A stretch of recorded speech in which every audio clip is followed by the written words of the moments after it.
नमस्कार दोस्तों, मैं लोकेंद्र आपका स्वागत करता हूं अपने YouTube चैनल फाइनेंशियल कैटलिस्ट पर।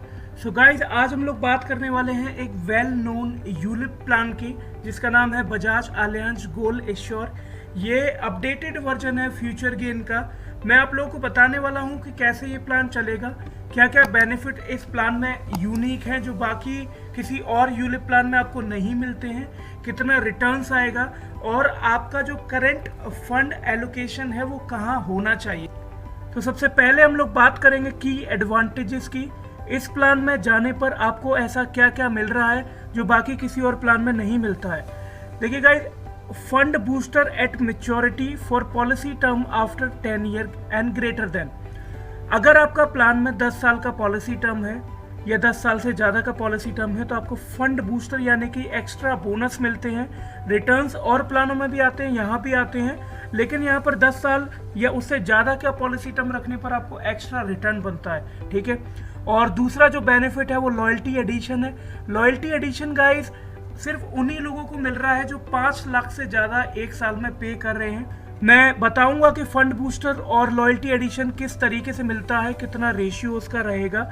उससे पहले एक बार देख लेते हैं कि अदर बेनिफिट क्या है guys. Return of mortality charge. हम जितने भी यूलिप प्लान्स लेते हैं वहां पर क्या होता है, इन case of death life cover मिलता है, लाइफ कवर के लिए एक चार्ज भी कटता है। यहाँ पर रिटर्न ऑफ मोर्टेलिटी चार्ज का जो कंसेप्ट है वो कंपनी इसलिए लेकर के आई है कि अगर कस्टमर की डेथ नहीं होती है तो कंपनी वो पैसा वापस कर देगी जो वो लाइफ कवर के लिए काट रही थी। ठीक है गाइस। अब बात करते हैं ऑप्शन टू टेक डेथ और maturity benefit in instalment with return enhancer. Guys, ये जो बेनिफिट है ये आपको बाकी प्लान्स में नहीं मिलता। मैं ये भी आपको एक्सप्लेन करने वाला हूँ। Choice of 4 investment portfolio strategy and choice of 8 funds, जहाँ पर इक्विटी में mid cap, small cap, large cap और डेट फंड्स आपको मिलते हैं। साथ ही साथ option to reduce the premium. ठीक है। मैं आज कुछ ऐसी चीज़ें आपको बताने वाला हूँ जो इससे पहले आपको किसी भी वीडियो में नहीं देखने को मिली हो। Have you ever heard about this option to reduce the premium? मैं आप लोगों को बताऊंगा कि किस तरीके से आप ये काम भी कर सकते हैं। Option to decrease sum assured and change premium payment term. So अब हम डीप डिस्कशन करने वाले इस प्लान का और ये सारे बेनिफिट में गाइस आप लोगों को 1 बाय 1 अपडेट करूंगा। सबसे पहले किस तरीके से प्लान चलता है। एक टिपिकल यूलिप प्लान होता है, वहां पर क्या होता है, या तो आपको मैच्योरिटी मिलती है या फिर डेथ पर लाइफ कवर मिलता है। सो मैच्योरिटी आप जो भी फंड वैल्यू होती है इंक्लूडिंग टॉपअप, आप जो बीच में टॉपअप पे करते हैं, टॉपअप का मतलब होता है कि 1 साल के बाद लेट सपोज आप 10,000 मंथली भर रहे थे, अगर अभी आप चाहें तो आप थोड़ा सा एक्स्ट्रा पे कर सकते हैं। 4-5 हज़ार रुपये मंथ का कभी आया है तो एक्स्ट्रा डाल सकते हैं, जिसकी जो लिमिट होती है वो 100% ऑफ योर प्रीमियम होती है, उससे ज़्यादा आप नहीं पे कर सकते हैं। और ये फर्स्ट ईयर के बाद ही होता है, आप इनिशियल फर्स्ट ईयर में आप नहीं कर सकते हैं top up. If anything goes wrong with life assured, company will pay 10 times of annual premium और 105% आपकी टोटल प्रीमियम पेड का या फिर आपकी फंड वैल्यू, इन तीनों में से एक चीज company in case of death देती है। Then return of mortality charge. मैंने आपको बताया कि रिटर्न ऑफ मोर्टेलिटी चार्ज में क्या हो रहा है, कंपनी अगर सर्वाइव करता है पॉलिसी होल्डर तो जो भी लाइफ कवर के कॉस्ट कटा था वो वापस कर रही है। देखिए गाइस, अभी यहाँ पर हम ये देखते हैं कि क्या बाकी प्लान्स में ऐसा होता है। जी नहीं, सिर्फ अपडेटेड यूलिप प्लान्स में ही ये बेनिफिट देखने को मिलता है। इसको शॉर्ट में ROMC कहते हैं, return of mortality charge. So fund booster है, ये 10th ईयर पर आपको मिलेगा गाइस। ये प्रीमियम का 20% है, एनुअल प्रीमियम का जो आप 1 साल में प्रीमियम पे कर रहे हैं, 10वें साल में वो 20% एक्स्ट्रा ऐड होगा और 15वें साल में वो 40% एक्स्ट्रा ऐड होगा। लेट सपोज आप 1 लाख पे कर रहे थे तो 10वें साल में आपको 20,000 रुपये मिलेंगे, 15वें साल में आपको 40,000 रुपये मिलेंगे और 20वें साल में आपको 60,000 रुपये एक्स्ट्रा मिलेंगे। आपकी फंड वैल्यू में इन्हेंस होगा आपका जो भी रिटर्न आ रहा था उसके साथ में। अब बात कर लेते हैं लॉयल्टी एडिशन की। जो लोग 5 लाख रुपए से ज़्यादा एक साल में इस प्लान के अंदर में पे कर रहे हैं उनको भी यहाँ पर गाइस 5 ईयर में लॉयल्टी एडिशन नहीं मिलेगा। 10th ईयर पर आप देखिए आधा % है आपकी जो भी प्रीमियम है उसके अकॉर्डिंगली, और 15th ईयर पर आपको 1% मिल रहा है और 20th ईयर पर आपको 1.5% का लॉयल्टी एडिशन मिल रहा है। देखिए ये फंड बूस्टर तो आपको मिलेगा ही मिलेगा, ठीक है, इसके ऊपर से आपको लॉयल्टी एडिशन एक्स्ट्रा मिलता है अगर आप 5 लाख से ज़्यादा एक साल में पे करते हैं इस प्लान के अंदर में। तो सो गाइस अब हम आगे बात करते हैं इस प्लान में मिलने वाले कुछ ऐसे बेनिफिट की जिनकी वजह से मैं रिकमेंड करता हूं कि आपको इस प्लान के साथ जाना चाहिए अगर आपने नहीं लिया है तो। जिन्होंने ले लिया है उनके लिए भी ये वीडियो बहुत ज़रूरी है, उनको पता चलेगा कि कौन कौन से फंड स्ट्रेटजीज इस प्लान में एप्लीकेबल हैं। देखिए investor selectable portfolio, wheel of life portfolio, trigger based portfolio, auto transfer portfolio. मैंने कंपनी का प्लान लिया, Bajaj Allianz, HDFC, ICICI, SBI, any one of them. मैंने देखा कि यूलिप प्लान है, मुझे जो फंड के रिटर्न्स बताए जाते हैं वो कैसे बताए जाते हैं गाइस। लेट्स सपोज यहाँ पर हमें टॉप 3 फंड्स इस प्लान के दिख रहे हैं, ठीक है। सो अगर प्योर स्टॉक फंड में 16.1% का रिटर्न आ रहा है तो मुझे जो भी कैलकुलेशन दी जाएगी वो 16.1% पे कैलकुलेशन दी जाएगी जो लास्ट 7 ईयर का है। लेकिन क्या पता मेरा पैसा इक्विटी ग्रोथ फंड में है या एक्सेलरेटर मिड कैप में है, तो मुझे जो रिटर्न आएगा वो मुझे इन फंड्स के अकॉर्डिंगली आएगा, प्योर स्टॉक के अकॉर्डिंगली नहीं आएगा। सो इसलिए फंड स्ट्रेटजीज को जानना बहुत जरूरी है। स्विचिंग क्या होता है, प्रीमियम रीडायरेक्शन क्या होता है, आप जैसे रिटर्न्स प्लान में आ रहे हैं उतना ही रिटर्न कमा पाएं, इसके लिए इस वीडियो में बने रहिए। मैं आपको सारी चीज़ें आज एक्सप्लेन करने वाला हूँ। सो सबसे पहले इन्वेस्टर सेलेक्टेबल। इन्वेस्टर सेलेक्टेबल का मतलब है कि आप खुद से अपने फंड्स को मैनेज करेंगे, ठीक है। इस प्लान के अंदर में 8 आपको फंड्स मिलते हैं जिनमें इक्विटी भी है और डेट भी है। इसके बाद wheel of life.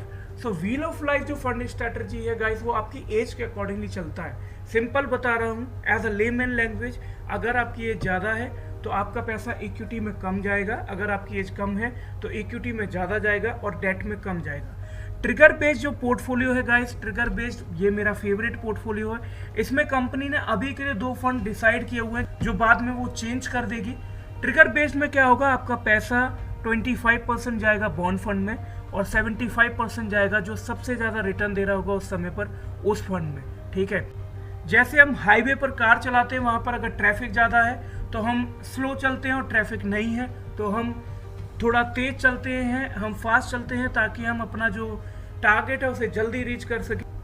So this is how trigger based will gonna work, जो मेरी फेवरेट है and I would recommend you to go with this strategy only. Then auto transfer, ये सिर्फ एनुअली मोड में मिलेगा।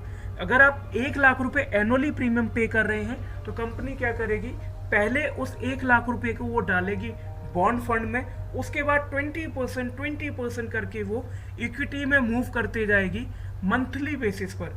इससे क्या होगा गाइस, आप एनुअली पेमेंट भी कर पाएंगे और आपको एवरेज करने का मौका भी मिलेगा, मार्केट के अप्स डाउन्स को कवर कर पाएंगे आप। सो गाइस अब हम लोग बात करते हैं पार्शियली विड्रॉ की। यहाँ पर पार्शियली विड्रॉ की जो फैसिलिटी है वो आप लोगों को जानना बहुत ज़रूरी है। काफ़ी लोग प्लान लेके बैठे हैं, उनको ये बताया गया कि 5 साल के बाद जब मन करे जितना चाहे पैसा निकाल लिया करना, ऐसा नहीं होता। देखिए गाइस, मिनिमम जो पार्शियली विड्रॉ का अमाउंट है वो आप 5,000 रुपये निकाल सकते हैं और 1 साल में सिर्फ 4 बार आप पार्शियली विड्रॉ कर सकते हैं। आपका जो टोटल पॉलिसी टर्म में जितना भी आपने प्रीमियम पे किया है उस प्रीमियम का आप 50% तक ही पैसा निकाल सकते हैं। और यहाँ पर एक और कंडीशन है कि जो भी आप पार्शियली विड्रॉ करते हैं उसमें मिनिमम अगर आपने 2 पार्शियली विड्रॉ किए हैं तो इससे ज़्यादा आप करते हैं तो वहाँ पर 3 महीने का गैप होना जरूरी है। The time interval between any 2 partially withdrawals can not be less than 3 month. Okay, इसके बाद में अगर आप प्रपोजर हैं और आपने अपने बच्चे के लिए या किसी माइनर के लिए ये प्लान लिया है तो वहाँ पर क्या होगा गाइस, माइनर के केस में 18 साल का जब तक वो नहीं हो जाता तब तक कोई भी पार्शियली विड्रॉ आप नहीं कर सकते हैं। In the investor selectable portfolio strategy you will have the option to choose fund. अगर आपने इन्वेस्टर सेलेक्टेबल चूज किया हुआ है तो वैसे क्या होता है, पार्शियली विड्रॉ में फंड वैल्यू में से पैसा निकल के आता है। लेकिन यहाँ पर अगर आपका खुद का फंड मैनेजमेंट आप कर रहे हैं, पोर्टफोलियो आपने खुद ही अपना डिजाइन किया है, तो गाइस आप लोग खुद से चूज कर सकते हैं कि जो पार्शियली विड्रॉ करना है वो किस फंड में से आप उस पैसे को निकालना चाहते हैं। Now let's talk about switching facility. Switching किस तरीके से होती है, you have the flexibility to switch unit between your investment fund according to your risk appetite. किस तरीके से आप एक फंड से उठा करके पैसा दूसरे फंड में डाल सकते हैं। यहाँ पर भी गाइस मिनिमम 5,000 रुपये का जो फंड है वो आपको स्विच करना ही होगा। इससे ज़्यादा आप कितना भी करें लेकिन मिनिमम वो 5,000 होना चाहिए। Switching between fund is not allow when wheel of life strategy, trigger based portfolio strategy और auto transfer portfolio strategies opt for. सिर्फ और सिर्फ इन्वेस्टर सेलेक्टेबल में ही स्विचिंग होगी। ये तो वैसे भी लॉजिक है गाइस, अगर आपने कंपनी का पोर्टफोलियो यूज़ किया है तो कोई भी स्विचिंग नहीं करता है, और आप जब स्विचिंग कर रहे हैं तो इसका मतलब है कि आप खुद से फंड को मैनेज कर रहे हैं, तो आपकी पोर्टफोलियो स्ट्रैटेजी है वो इन्वेस्टर सेलेक्टेबल हो जाएगी, तो तभी आप इसको स्विच कर सकते हैं। ठीक है, अभी हम बात कर लेते हैं कि प्लान में पेमेंट फ्रीक्वेंसी क्या क्या अवेलेबल है। आप मंथली ले सकते हैं, क्वार्टरली ले सकते हैं, हाफ ईयरली ले सकते हैं और ईयरली ले सकते हैं। इसके बाद में आप change the premium paying term, you can choose the increase और decrease your premium paying term. अगर आपने 10 साल का पे टर्म रखा था तो आप उसको 5 ईयर का पे टर्म भी कर सकते हैं। ये सिर्फ इसी प्लान में अवेलेबल है। अगर आप HDFC के किसी प्लान में जाते हैं या फिर मैक्स लाइफ, ICICI के किसी प्लान में जाते हैं तो वहां पर अभी तक ये बेनिफिट नहीं मिल रहा है कि आपने 10 साल का पे टर्म लिया था लेकिन अभी आप चाह रहे हैं कि उसको सिर्फ 5 साल का पे टर्म आप करके चलें। तो ये गाइस आपको कहीं और नहीं मिलेगा। टॉपअप, मैंने आपको बताया कि टॉपअप का मतलब क्या है कि आप एक्स्ट्रा अमाउंट पे कर सकते हैं अपने प्रीमियम के ऊपर। यहाँ पर भी the minimum top up premium 5,000 company ने कंडीशन रखी हुई है। Decrease in sum assured, so guys अगर आपने 10 गुना से ज़्यादा सम एश्योर्ड लिया हुआ है तो आप उसको कम कर सकते हैं, उसको 10 गुना तक ला सकते हैं। जैसे कई बार होता है कि आप 12 टाइम्स या 15 टाइम्स लाइफ कवर लेकर के चलते हैं, तो आप पॉलिसी के चलते चलते आप चाहते हैं तो लाइफ कवर को फिर से 10 गुना कर सकते हैं, जिसकी वजह से जो आपके चार्जेस हैं, जो आपका रिस्क चार्ज कट रहा था वो थोड़ा कम हो जाएगा। Now talk about settlement option. So settlement option में गाइस क्या रहता है, लेट सपोज आज मेरी पॉलिसी मैच्योर हो गई है लेकिन मार्केट अच्छा नहीं चल रहा है या मुझे पैसे की जरूरत ही नहीं है, तो मैं क्या करूंगा, फंड वैल्यू को विड्रॉ नहीं करूंगा, मेरा पैसा मुझे नहीं चाहिए। आने वाले 5 सालों में ईयरली, हाफ ईयरली, क्वार्टरली और मंथली बेसिस पर मैं उस अमाउंट को लेना पसंद करूंगा। उस केस में कंपनी मुझे एक्स्ट्रा इंटरेस्ट देगी, मेरी जो फंड वैल्यू है उस पर मुझे एक्स्ट्रा इंटरेस्ट मिलेगी और मुझे ज़्यादा पैसा कमाने को मिल जाएगा।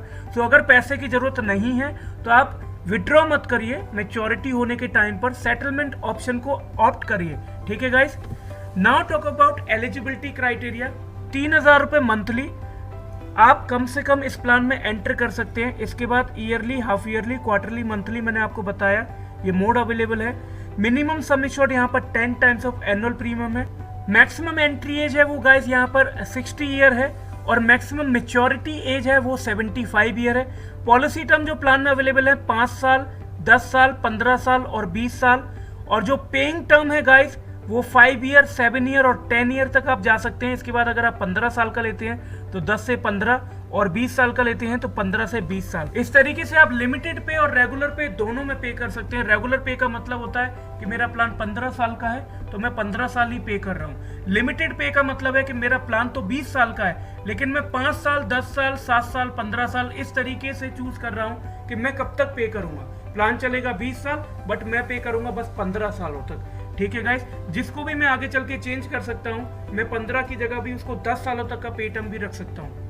अगर आपकी प्रीमियम गाइस 5 लाख रुपए से ज्यादा है तो एलिजिबिलिटी क्राइटेरिया कुछ इस तरीके से रहेगा। You can read on the screen now. Now talk about revival period. क्या होता है कि मैंने 2 साल तक प्रीमियम पे नहीं करी है, मेरा प्लान बंद हो गया है या चालू हो गया है, तो कंपनी मुझे यहाँ पर ऑप्शन दे रही है आप अगले 3 साल, यानी कि आपने प्लान आज लिया, 6 महीने बाद भरना बंद कर दिया, तो 3 साल कंपनी आपको और देगी। 3 सालों के अंदर अंदर आप चाहें तो अपनी सारी प्रीमियम्स पे करके प्लान को चालू कर सकते हैं, और अगर आप नहीं करते हैं तो डिसकंटिन्यू हो जाएगा आपका प्लान। डिसकंटिन्यूएंस के चार्जेस क्या क्या हैं वो हम लोग अभी डिस्कस करेंगे। सबसे पहले मैं आपको जो चार्जेस है वो बताता हूँ। Premium allocation. प्रीमियम एलोकेशन एक ऐसा चार्ज होता है गाइस जो आप प्रीमियम पे करते हैं तो उसमें से कटता है, फिर वो अलग अलग फंड में एलोकेट होगी, वहां पर वो चार्ज कटने के बाद बचा हुआ पैसा कटता है। अगर मैं इस प्लान को फ्यूचर गेन से कंपेयर करता हूं तो फ्यूचर गेन में चार्जेस यहां से थोड़े ज्यादा हैं। कोई भी बोनस नहीं है, फंड बूस्टर और लॉयल्टी एडिशन फ्यूचर गेन के अंदर में। प्रीमियम एलोकेशन भी वहां पर लगता है फॉर फर्स्ट 5 ईयर। उसके बाद में रिटर्न और मोर्टेलिटी चार्ज का बेनिफिट भी उस प्लान में नहीं अवेलेबल है, और ट्रिगर बेस्ड और ऑटो ट्रांसफर ये स्ट्रेटजी जो फंड को मैनेज करने के लिए है वो भी फ्यूचर गेन में आपको नहीं मिलती हैं, लेकिन गोल एश्योर के साथ में आपको मिलती हैं। बाकी फंड सेम है, रिटर्न सेम है, कंपनी सेम है, इससे ज़्यादा कोई डिफरेंस इस प्लान के अंदर में फ्यूचर गेन के कंपैरिजन में नहीं है। Now talk about policy administration charges.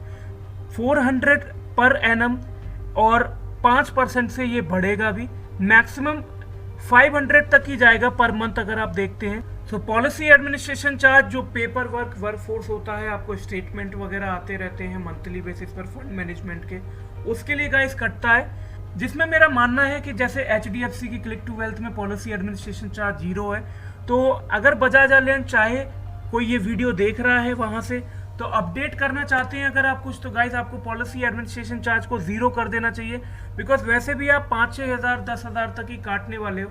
अगर ये पैसा भी आप छोड़ दोगे तो एक चार्ज और कम हो जाएगा। मैं ये भी मानता हूँ कि जो आप बोनस दे रहे हैं, जो लॉयल्टी एडिशन और फंड बूस्टर दे रहे हैं, उनसे काफ़ी सारे चार्जेस आपके वैसे ही कंपनसेट हो रहे हैं, लेकिन फिर भी अच्छा साउंड करता अगर पॉलिसी एडमिनिस्ट्रेशन का चार्ज प्लान में अवेलेबल नहीं होता। फंड मैनेजमेंट चार्ज देखिए गाइस, जैसा बाकी प्लान्स में है वैसा यहाँ भी है 1.35%। देन मिसलेनियस चार्ज आपके 100 रुपीज पर ट्रांजेक्शन है। अभी बात करते हैं discontinuance charge and mortality charge की। देखिए मोर्टेलिटी चार्ज कितना लगता है according to age, sum assured और जेंडर। एग्जैक्ट अमाउंट देखना है तो आप अपना बेनिफिट इलस्ट्रेशन क्रिएट करिए और वहां से आपको एग्जैक्ट अमाउंट देखने को मिल जाएगा, क्योंकि आपकी एज, आपका जेंडर क्या है उसके अकॉर्डिंगली वो आपको लगता है। और डिसकंटिन्यूस चार्ज की अगर हम बात करते हैं तो मैं एज अ लेमैन लैंग्वेज में आपको सीधा सीधा समझा देता हूँ। 5 साल के बाद आप प्लान को बंद करेंगे, कभी भी 1 रुपये का चार्ज नहीं लगेगा। उससे पहले आप ये समझ लीजिए कि 4% का रिटर्न आता है अगर आपने 5 साल से पहले ही प्लान को बीच में बंद कर दिया है तो, और उसमें आधा % के करीब आपका डिसकंटिन्यूस चार्ज का पैसा कट जाता है।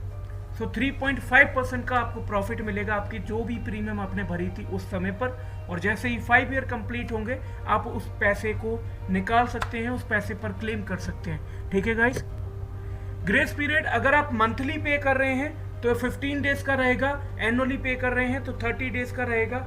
इसका मतलब है कि आज प्रीमियम जानी थी लेकिन मैं पे नहीं कर पाया तो मेरे पास 30 दिन और है, मैं 30 दिन के अंदर अंदर उस प्रीमियम को पे करूंगा तो मेरे कोई पेनल्टी, कोई चार्जेस एक्स्ट्रा नहीं लगने वाला है। फ्री लुक पीरियड का गाइस, अगर आपने ऑफलाइन पॉलिसी ली है तो 15 दिन का होता है, और अगर आपने ऑनलाइन पॉलिसी ली है तो 30 दिन का होता है। आज मैंने पॉलिसी ली है ऑनलाइन, मेरे पास में 30 दिन का टाइम है। पॉलिसी के डॉक्यूमेंट आने के बाद ही आपका फ्री लुक पीरियड शुरू होता है, तो आप उसके डॉक्यूमेंट को रीड करिए, जो आपको बताया गया है वो बेनिफिट वहाँ पर अवेलेबल है या नहीं है। अगर आप उससे सेटिस्फाई नहीं होते हैं तो आप 30 दिन के अंदर अंदर कभी भी कंपनी को कैंसिलेशन का मेल मार्क करके अपनी पॉलिसी को कैंसिल कर सकते हैं। इस टॉपिक पर मेरा एक सजेशन रहेगा गाइस, अगर आप पॉलिसी को कैंसिल करते हैं तो सबसे पहला काम आपको जो करना है, अपने कैंसिलेशन मेल पर आपको रिवर्ट ले लेना है।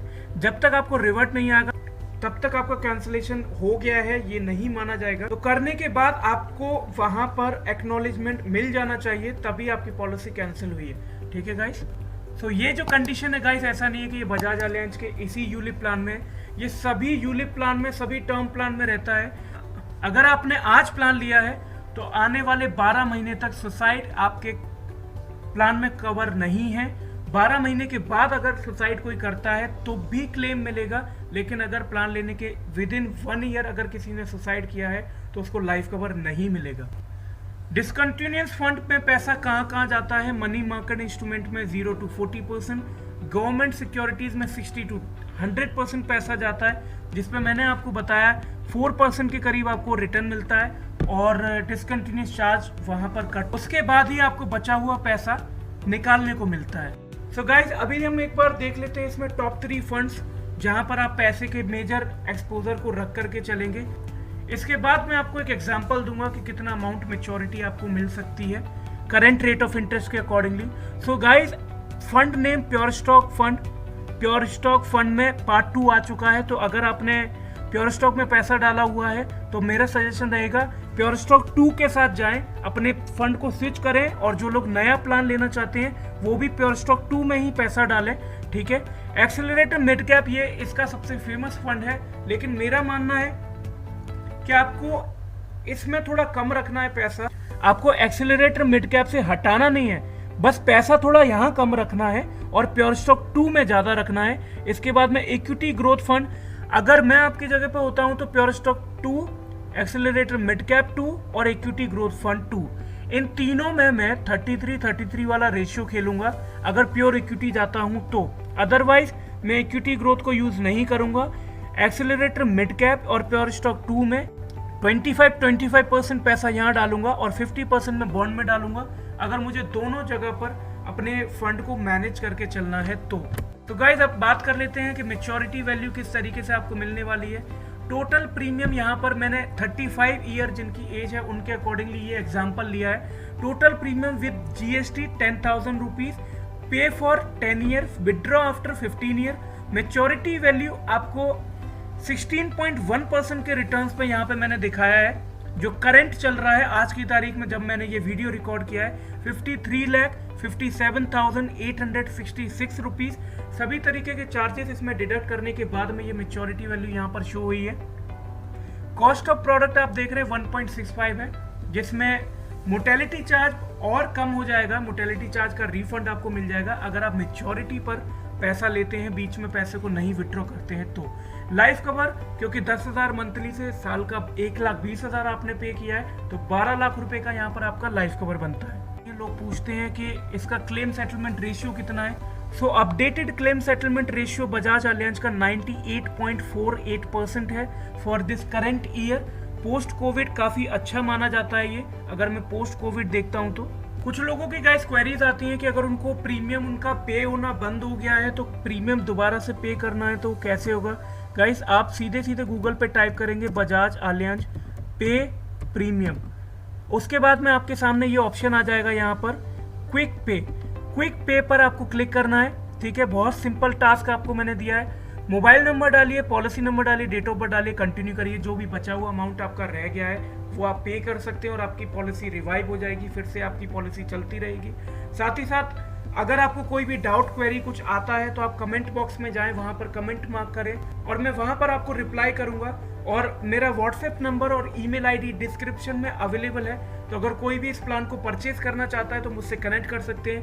Thank you so much for watching this video guys. अगर आपको वीडियो अच्छा लगा है तो लाइक करें, वीडियो अच्छा नहीं लगा है तो डिसलाइक करें और चैनल को सब्सक्राइब करना मत भूलिएगा। Bye bye.